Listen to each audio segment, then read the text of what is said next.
Como uma mulher pequena e solitária em um mundo antigo dominado pelos homens conseguiu levar o reino do Egito a uma das maiores expansões de todos os tempos e se tornou uma das estrelas mais brilhantes da história? É essa, entre outras perguntas, que o autor Alberto Ângela responde neste livro que une informações históricas a um estilo narrativo que, através de uma leitura prazerosa, nos leva para um período crucial da história. Portanto, a resenha de hoje é sobre Cleópatra, a rainha que desafiou Roma e conquistou a eternidade. Vamos lá?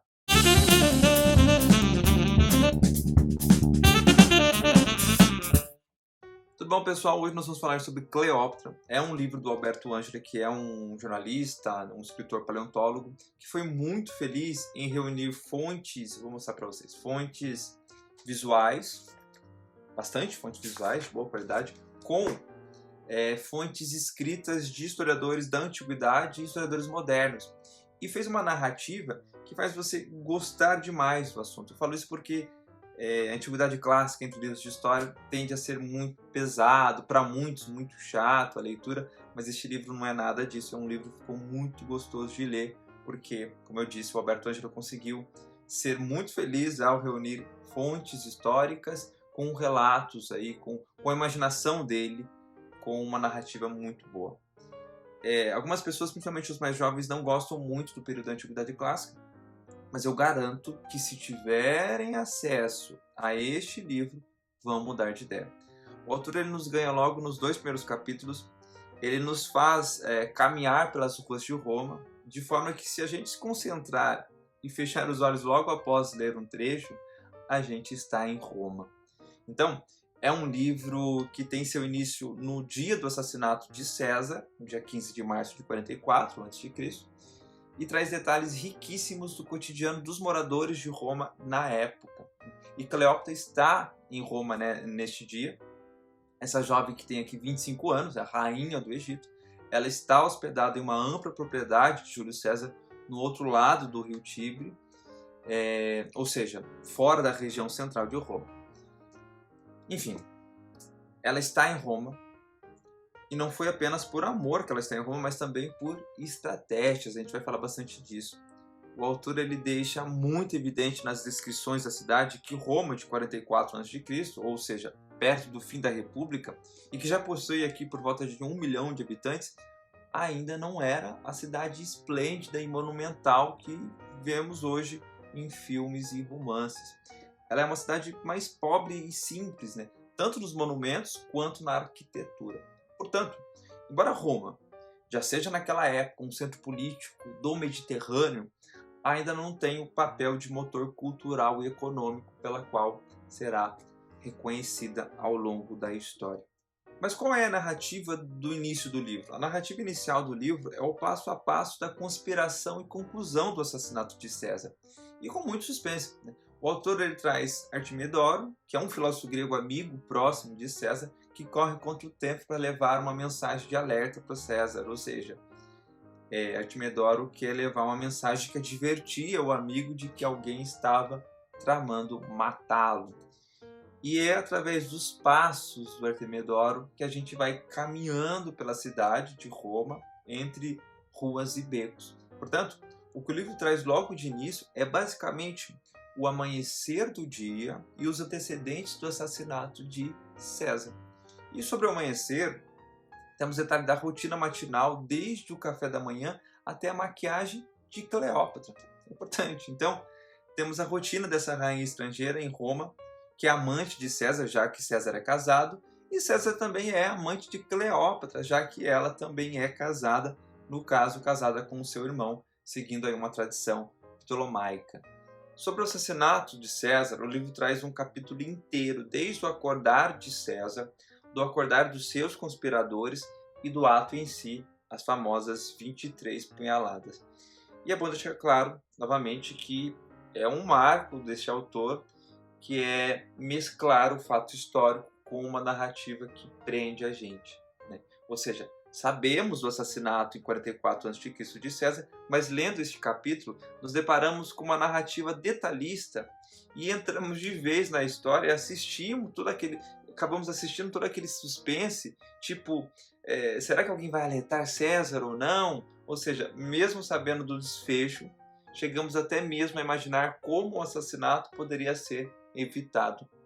E começamos a perguntar o porquê César não deu ouvido às grandes dúvidas levantadas pelos adivinhas e pelos presságios negativos. O livro aponta esses presságios, né? Por exemplo, o pedido da esposa que estava temerosa com pesadelos péssimos sobre César. E claro, por que não deu atenção à mensagem do filósofo grego amigo, o Artemedoro, que consegue entregar a mensagem, porém, quando César já estava prestes a ser assassinado. Vale também ressaltar que os detalhes do dia, tanto de César quanto de seus assassinos, são baseados nos escritos dos historiadores da época e dos estudiosos posteriores. Então, embora o livro seja sobre Cleópatra, o livro também ajuda o leitor a conhecer Roma da época, a República Romana, e os bastidores dessa que é talvez o maior assassinato, o assassinato mais famoso da história, vamos deixar assim. O fato curioso que o livro traz é que em menos de 15 anos, todos os responsáveis pelo assassinato de César foram eliminados, e parte dos principais conspiradores terá uma morte violenta. Mas enfim, então ocorre o assassinato de César e a notícia ela vai se espalhando. E algo que nunca saberemos com certeza, mas o livro nos faz imaginar, é a reação de Cleópatra ao saber da morte de César. Até porque César era o homem que estava no centro da vida de Cleópatra. O Egito agora, com a morte de César, se tornava vulnerável, agora que ele não tinha mais aí como dar proteção a Cleópatra. Talvez você pergunte por que o livro traz detalhes da morte de César, sendo que o livro é sobre Cleópatra. Na verdade, pessoal, não tem como não dar atenção a essa parte da história, até porque este fato vai gerar um cenário para outra história, a de Marco Antônio e Cleópatra. E do mesmo modo que foi um momento difícil para Cleópatra, também assim o foi para os homens fiéis a César, no caso, Antônio e Lépido. Esses estão carregados de sentimentos de vingança e chegou até mesmo a articular e posicionar homens armados no centro de Roma, mas no fim, Marco Antônio, a figura principal nessa parte da história, acaba fazendo um acordo, engrandecendo ainda mais a sua figura na política. Sobre o testamento de César, o autor traz que César não deixa nada para Cleópatra e nada para Cesarião, que seria o filho supostamente do casal César e Cleópatra. Mas ela, uma mulher inteligente, possivelmente não ficou com raiva e nem criou ilusões porque ela sabe que, como uma rainha estrangeira, não poderia ser incluída no testamento do amante, ou seja, do César. E ela percebe que a hostilidade que já existia antes, agora se torna extremamente perigosa, né? Roma não é mais um lugar seguro para Cleópatra, então ela começa a preparar sua retirada da cidade para voltar para o Egito, no caso Alexandria. E o Roma agora está nas mãos então de Marco Antônio e dos seus aliados. O livro nos faz refletir também acerca dos pensamentos que Cleópatra talvez teve ali arrumando as coisas rumo a Alexandria. Como, por exemplo, como ficará agora a proteção do meu filho, a posição política de Roma em relação ao Egito, e sobre as tropas romanas que estão lá no Egito, que César deixou, enfim, os pensamentos que talvez ela teve. De acordo com a história, não sabemos ao certo se logo após a morte de César, Antônio e Cleópatra teriam se encontrado. O que a história consegue responder, o autor traz aqui no livro, é que talvez teriam trocado cartas, onde Antônio teria garantido tranquilidade quanto às preocupações de Cleópatra. Enfim, Cleópatra retorna à cidade de Alexandria e, assim como o autor fez no início do livro, com os detalhes de Roma, de forma que o leitor acaba aqui entrando e caminhando com o personagem pela cidade, ele também faz quando conta a chegada de Cleópatra em Alexandria. Que na época, Alexandria, não sei se vocês sabiam, mas é a capital do Egito. Ele também, o autor, aproveita essa parte da chegada a Alexandria para contar a fundação da cidade e um pouco da infância de Cleópatra, E sobre o Egito.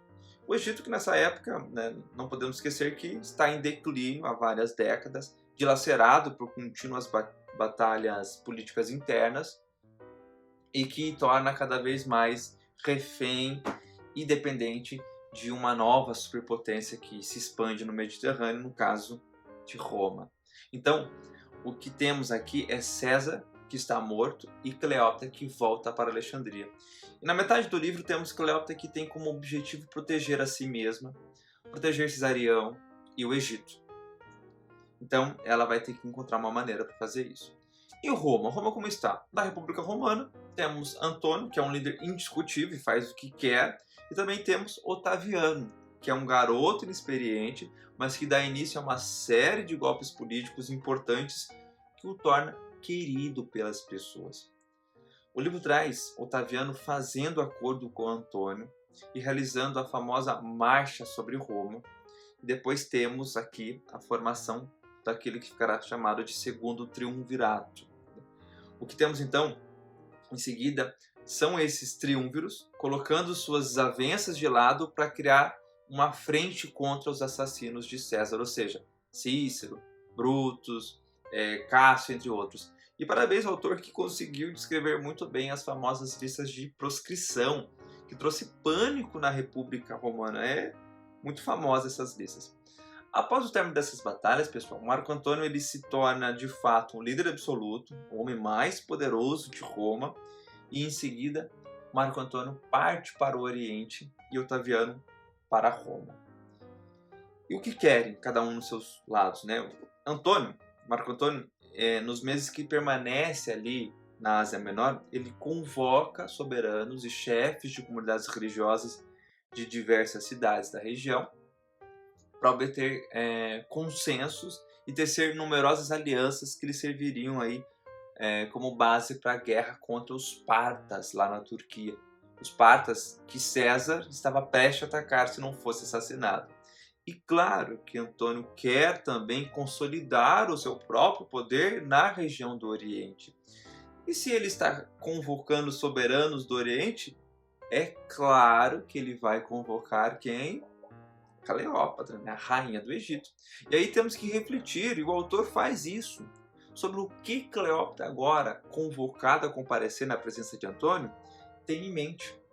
Até porque esse encontro será decisivo para o futuro dela, o futuro do seu filho no trono, o futuro do Egito todo, enfim. Então, ela é muito esperta. Ela organiza uma chegada colossal à cidade de Tarso, onde estava Marco Antônio. Ela prepara um navio com tudo de espetaculoso à época e sobe o rio de encontro a Antônio. Imagina essa cena. Então, porém, quando chega o navio, ela não desce. Ela convida Antônio para entrar no navio. E o livro deixa um suspense nessa parte, tipo, Antônio aceita subir ou obrigará Cleópatra a descer à força?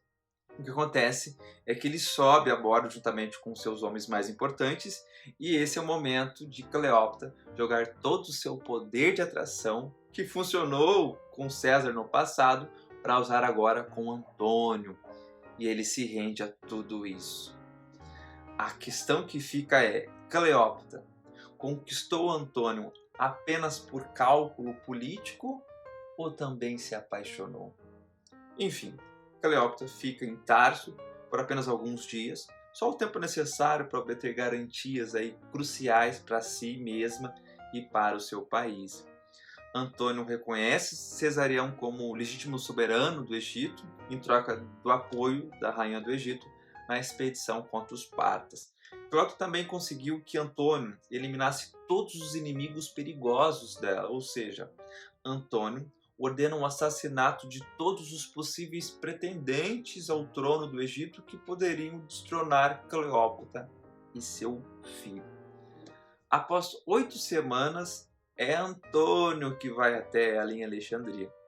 Daí o autor aqui ele separa um capítulo inteiro sobre esses aproximadamente 6 meses de lua de mel entre Marco Antônio e Cleópatra, que até resultou em filhos, né? Aproximadamente ali no ano 40 a.C., Cleópatra teve gêmeos, e Antônio não estava presente no nascimento, já que ele foi chamado a Roma por causa de eventos gravíssimos. Então, Marco Antônio deixa Alexandria e o Egito em 40 a.C., que em Roma estava acontecendo ali uma espécie de guerra civil. né? Não sei se vocês lembram, mas após vencer os assassinos de César, Marco Antônio e Otaviano eles dividem tarefas entre si, né? Um vai para Roma, outro para o Oriente, né? Marco Antônio deveria pacificar e estabilizar o Oriente Médio e Otaviano deveria voltar à Itália e acalmar Roma. Porém, Otaviano não tinha o carisma e o prestígio nem a experiência de Antônio, fato que resultou em combates e mortes em Roma. Ou seja, o clima em Roma estava tenso. Na verdade, o livro nos leva a pensar aqui que Marco Antônio, sabia desse risco de Otaviano em Roma e o fizera de propósito, pois o clima tenso daria espaço para Antônio se tornar o único no poder em Roma. Então temos Marco Antônio indo à Itália com suas legiões para resolver os problemas com Otaviano, e nesse tempo temos a morte de Fúlvia, que é a esposa de Antônio, que de acordo com historiadores era a pessoa que alimentava a inimizade entre Marco Antônio e Otaviano Augusto. Portanto, Antônio e Otaviano aproveitam as circunstâncias para entrar em um acordo e evitar uma guerra. E outra vez repartem o território, no caso o Ocidente com Otaviano e o Oriente com Antônio. E vale ressaltar que, para selar este novo acordo entre os dois, foi realizado o casamento entre Antônio e Otávia, a irmã de Otaviano. E você deve estar se perguntando, mas e Cleópatra? Então, em todo esse longo período aí, de aproximadamente 3 anos, Cleópatra parece completamente esquecida, pessoal. Depois de tudo, Marco Antônio ele volta rumo ao Oriente para tentar consolidar o seu poder e reencontrar Cleópatra. Outra grande questão que aparece com o livro é como deve ter sido esse reencontro entre os dois. Sabemos que ocorreu em 37 a.C., mas como foi a conversa mesmo, só podemos imaginar. Possivelmente, a rainha ela estava furiosa com ciúmes, deve ter também acusado Marco Antônio de nunca ter visto os filhos, de ter sido um pai ausente, entre outras coisas. Marco Antônio ele faz imensas concessões a Cleópatra, presenteando com grande quantidade de territórios, talvez para amenizar a situação, e em Roma essas concessões fazem torcerem o nariz até mesmo dos apoiadores de Marco Antônio. Mesmo com as críticas, Antônio prepara um grande exército para invadir o poderoso Império Parta, que ele não conseguiu, porque teve que resolver as coisas em Roma. Então, em 36 a.C., Antônio parte para a guerra contra os partas, logo após fazer as pazes com Cleópatra. E deste momento em diante, viverão juntos até a morte. O livro traz essas batalhas com detalhes, portanto não vou prolongar aqui, mas acontece que Marco Antônio é derrotado pelos partas no ano de 35 a.C. E este ano é um ano crucial para Cleópatra, Antônio e Otaviano. Antônio até tenta na Síria reorganizar um exército, mas não tem soldado suficiente, então pede a Otaviano que envie da Itália 20 mil homens como prometido em pactos. Olha só, Otaviano, que é ambicioso, ele percebe a dificuldade de Antônio e ele envia apenas 2 mil homens e manda Otávia, a esposa de Antônio, para levar os soldados. Olha o tamanho desse BO. Antônio, então, ele está numa encruzilhada. Ele pode decidir voltar para Roma com Otávia, para restabelecer aí na pátria a própria autoridade e a própria imagem, que está comprometida pela derrota aí contra os partas. Só que se ele fizer isso, terá que deixar Cleópatra de vez. Ou ele pode optar por decidir jogar todas as cartas no Oriente, partir para novas conquistas, novas vitórias e mais tarde derrotar Otaviano. Mas se ele escolher isso, terá que abandonar Otávia e romper de vez com Otávio. Então, está numa encruzilhada. De acordo com o livro, diante dessa situação, Cleópatra até faz uma greve de fome. Né? E o que decide Antônio?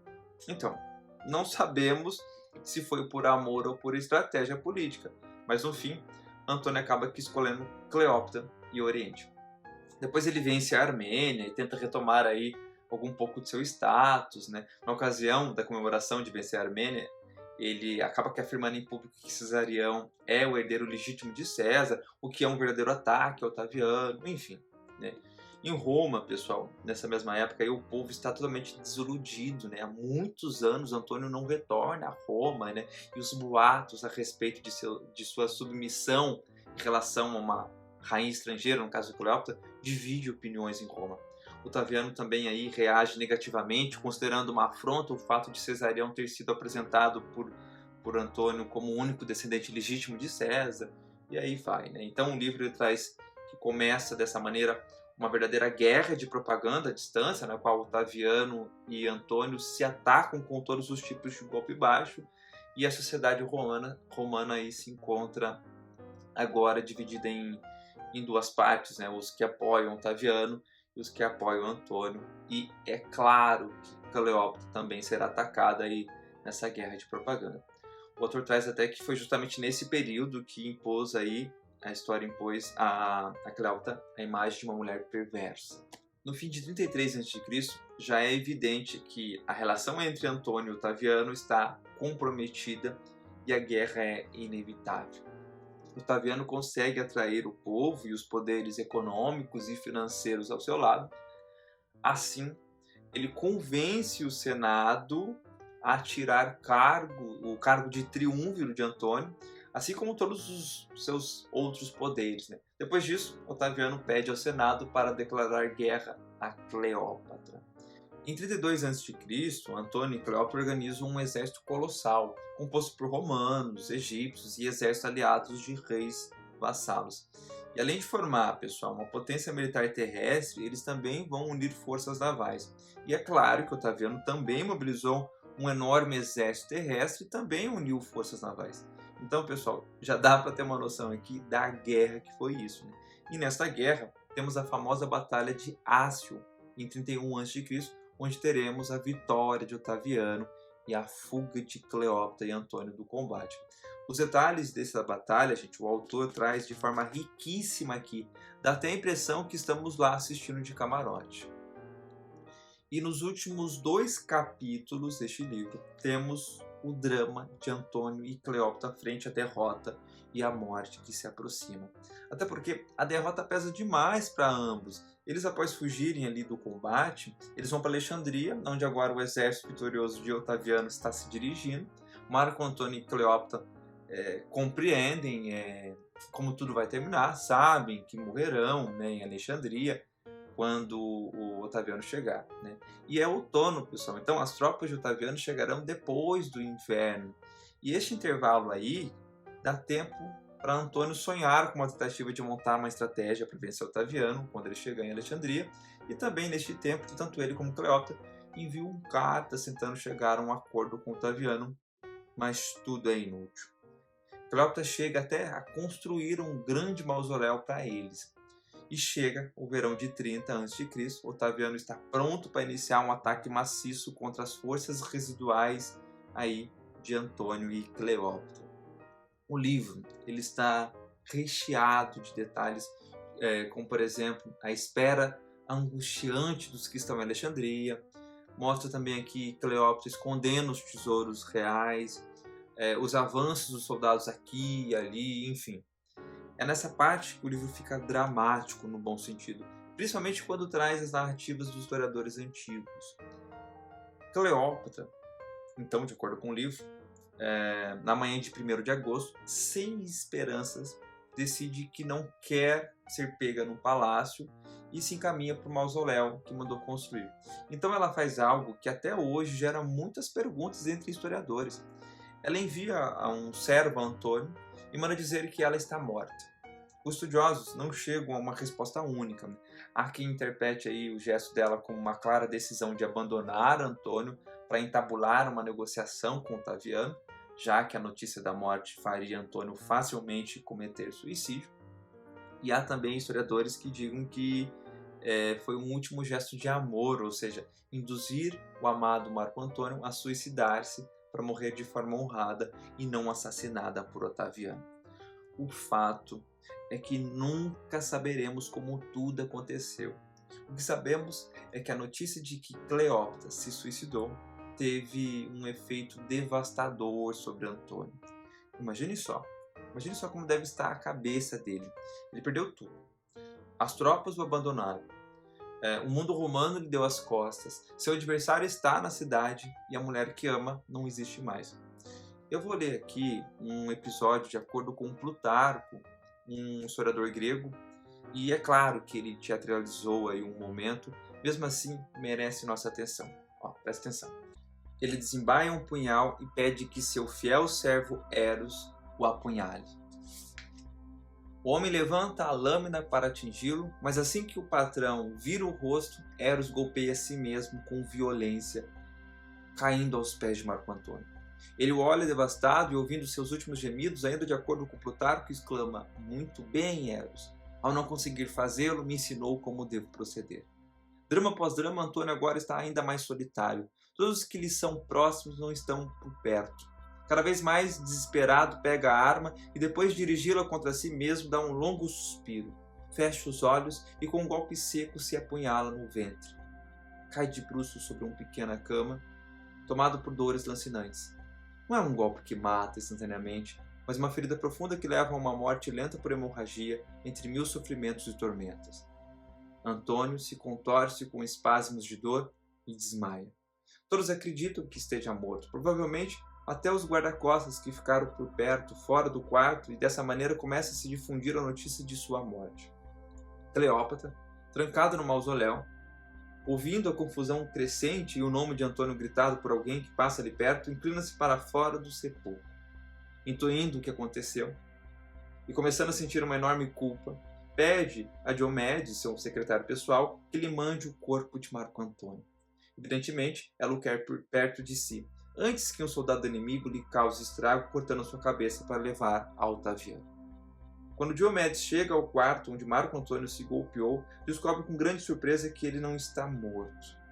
Na verdade, sua hemorragia cessou porque deitou-se de bruço na cama. Antônio retoma os sentidos, mas sente muita dor e implora que os presentes terminem o que ele começou. Contudo, todos fogem assustados. Desesperado, ele continua se contorcendo na cama. E é nesse momento que chega Diomedes. Há sangue por todo lado. No meio do quarto, jaz o corpo sem vida de Eros.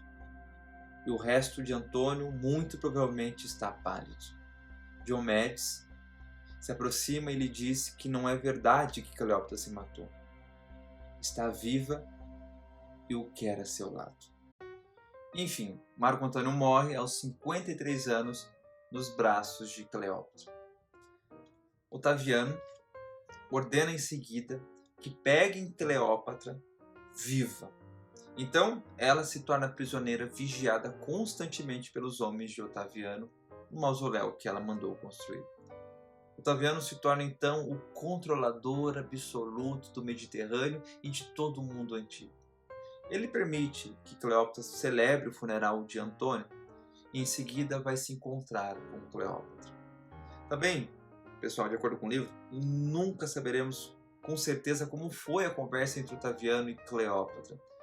Mas fato é que depois daquele encontro, por volta ali de 10 ou 12 de agosto, Cleópatra decide que quer cometer suicídio.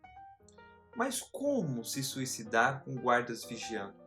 O livro traz que existem várias versões sobre o suicídio. As mais famosas são de Plutarco e de Dion Cassio, mas com certeza você já deve ter ouvido falar do cesto de enormes figos que passaram pelos guardas, que possivelmente esconderam veneno artificial ou cobras. Segundo relatos que o livro traz, não tinham sinais ou marcas no corpo que indicassem ser cobra. Além do fato que mesmo uma cobra muito venenosa levaria muitos minutos ou até horas para levar à morte. Então, é mais lógico pensar que Cleópatra tenha se envenenado de outra forma do que em si por uma cobra. E vale ressaltar que, de acordo com os antigos, ela era uma grande conhecedora de venenos, então é bem provável que ela tenha feito o próprio veneno. Mas enfim, Cleópatra suicidou-se, dando um fim à sua dinastia e a todo o reino do Egito, que durou milênios. E apesar do ódio que Otaviano sente em relação a Cleópatra, ele permite o funeral. E o livro traz que não temos detalhes nem descrições sobre o que aconteceu logo depois de sua morte, mas o bom senso nos leva a pensar que seu corpo tenha sido enviado para embalsamamento.